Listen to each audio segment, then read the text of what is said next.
ஆவியே எழுந்தருளி வாரும். உம்மில் நம்பிக்கை கொண்டோரின் இதயங்களை நிரப்பியருளும். அவற்றில் உமது அன்பின் தீ பற்றியெரியச் செய்தருளும். யோவான் எழுதிய தூய திருமுகத்திலிருந்து வாசகம்.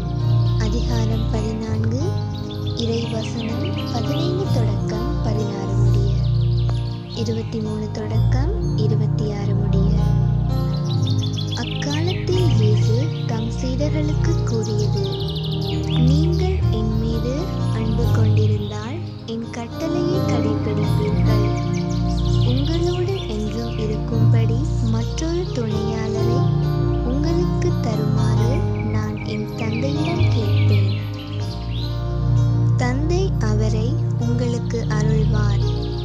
என் மீது அன்பு கொண்டுள்ளவர் நான் சொல்வதை கடைப்பிடிப்பார். என் தந்தையும் அவர் மீது அன்பு கொள்வார். நாங்கள் அவரிடம் வந்து அவருடன் குடிகொள்வோம். என் மீது அன்பு கொண்டிராதவர் நான் சொல்வதை கடைப்பிடிப்பதில்லை. நீங்கள் கேட்கும் வார்த்தைகள் என்னுடையவை அல்ல, அவை என்னை அனுப்பிய தந்தையுடையவை. உங்களோடு இருக்கும் போதே இவற்றையெல்லாம் உங்களிடம் சொல்லிவிட்டேன்.